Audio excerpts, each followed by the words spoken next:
यही हिंदू, यही एक साथ।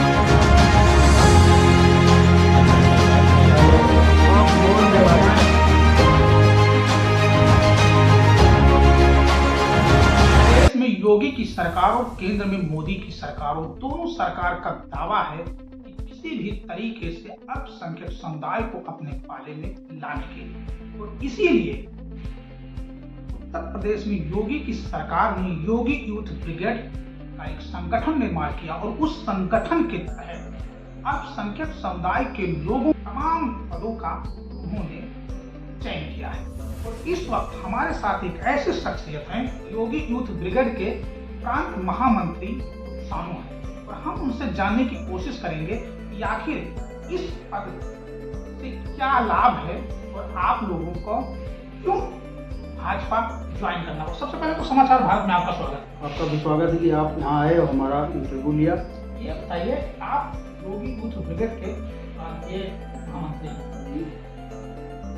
क्या है इसका उद्देश्य? इसका उद्देश्य है कि योगी जी और मोदी जी दोनों की जो योजनाएं केंद्र सरकार की और राज्य सरकार की, दोनों की योजनाओं को अपने अल्पसंख्यक समुदाय के लोगों को पहुँचाना, किस तरीके से हम उनको उनकी योजनाओं को पहुँचाएं। इसलिए उन्होंने योगी यूथ ब्रिगेड का गठन किया और उसके लिए अल्पसंख्यक का एक अलग मोर्चा बनाया। और उसके जैसे राष्ट्र प्रदेश अध्यक्ष जी हैं जो हमारे मोहम्मद रसूल जी, और उनको बनाया प्रांत मंत्री हमारे सजाउद्दीन उर्फ अन्नू भैया को, और मुझे भी उस जिम्मेदारी दी गई प्रांतीय महामंत्री की। हम लोग मिलकर उनकी योजनाओं को आम जनता तक, अपने आवाम तक पहुंचाने के लिए कार्य कर रहे हैं। अल्पसंख्यक समुदाय के लोग समाजवादी पार्टी से जुड़े थे, बहुजन समाज पार्टी के साथ जुड़े थे। भाजपा को देख करके उन्हें ये लगता था कि गुजरात का कहीं ना कहीं गुजरात दंगा वाला उनके जहन में आ जाता था। कहीं ना कहीं भाजपा से वो दूरी बना रहे।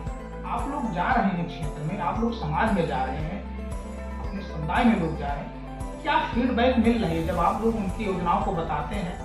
क्या फीडबैक मिल रहा है आप लोग? देखिए, आपने देखा होगा पिछली सरकार में, समाजवादी की सरकार, आपने देखा कि मुजफ्फरनगर का दंगा और कई सारे दंगे हुए।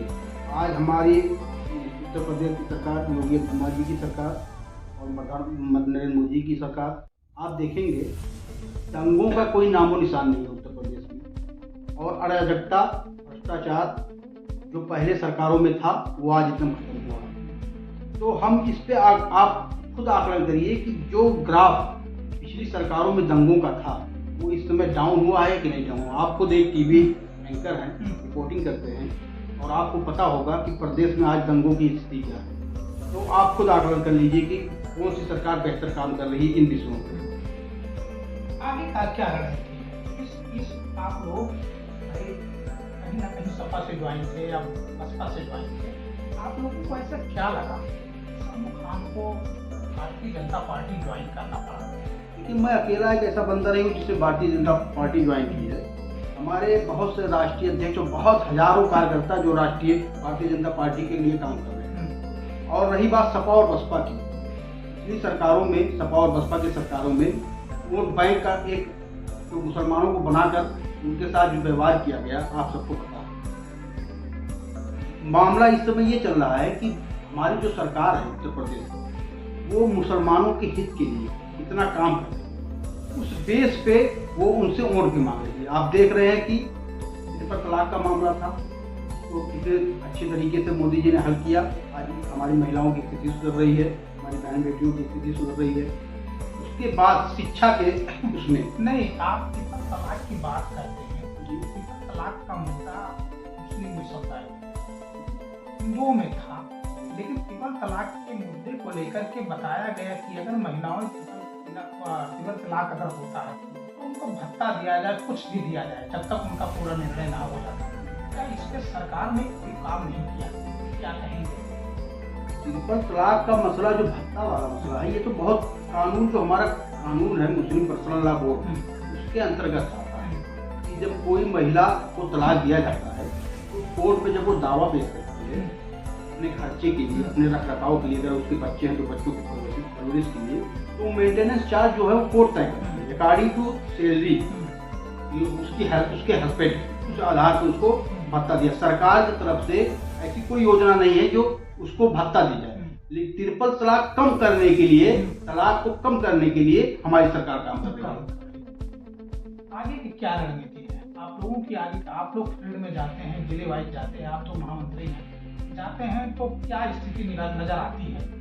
स्थिति आप लोगों को ये नजर आती है कि आज जो जिस तरीके से पिछली सरकारों ने एक भय बैठा दिया था बीजेपी के अकॉर्डिंग, बीजेपी एक ऐसी पार्टी है जब आएगी तो मुसलमानों को निकाल देगी, भारत से उसको भगा देगी, ऐसा कुछ हमने आज तक, मोदी जी की ये तीसरी बार प्रधानमंत्री हैं, भाजपा की सरकार आई, दूसरी बार आई, योगी आदित्यनाथ जी दूसरी बार मुख्यमंत्री बने, ऐसा कोई आपको देखने को कहीं नहीं मिला कि किसी को निकाला जा रहा है। तो अब आम नागरिक जो है, आम मुसलमान जो है, ये भी समझ चुका है कि दूसरी सरकारों ने सिर्फ एक भ्रम फैलाया है। हमने एक चीज देखा हूँ, जब चुनाव आता है तो हिंदू मुस्लिम का कहीं ना कहीं दांव पेच खेला जाता है।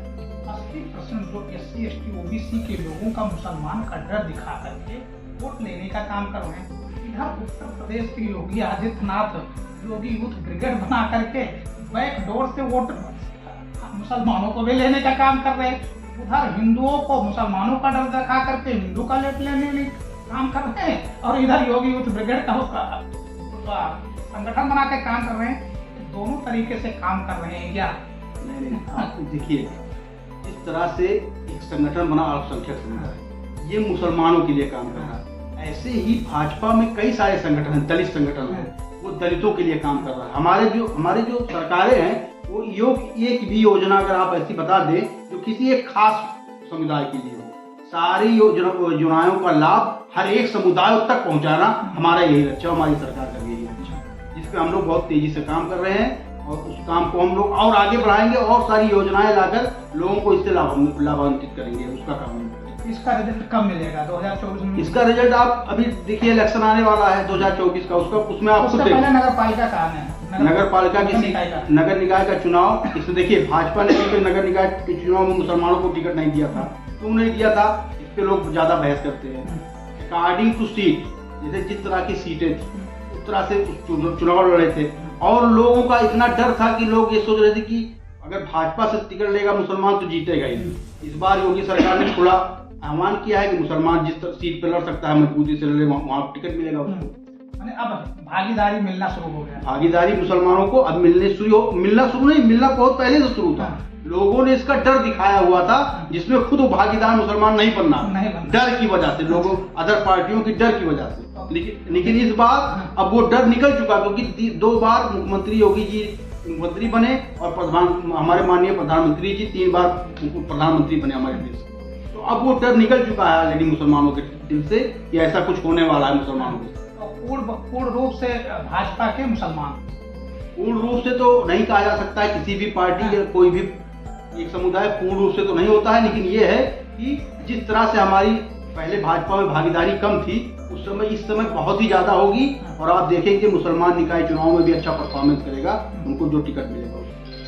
तो देख सकते हैं ये शाहरुख खान जी का साफ कहना है 2024 से पहले नगर निकाय का चुनाव है, और उस नगर निकाय के चुनाव में भाजपा अपनी तरफ से कई ऐसे मुस्लिम समुदाय को टिकट देगी, और इसका सीधा फायदा 2024 से पहले नगर निकाय में होगा और 2024 लोकसभा में देखने को मिल सकता है। लेकिन कहीं ना कहीं सही साफ पता चलता है कि जिस तरीके से संगठन योगी यूथ ब्रिगेड प्रांतीय का जो काम कर रही है, उसका साफ पता चलता है कि कहीं ना कहीं इसने मुसलमानों को अपने पाले में लाने के लिए एक अच्छी रणनीति, एक अच्छी पहल किया है। अब देखना है कि आगे इसका क्या परिणाम होता है, और इससे कितने लोग जुड़ते हैं और उसे वोट में कितना कन्वर्ट होता है। देश कुमार, समाचार भारत, संचार।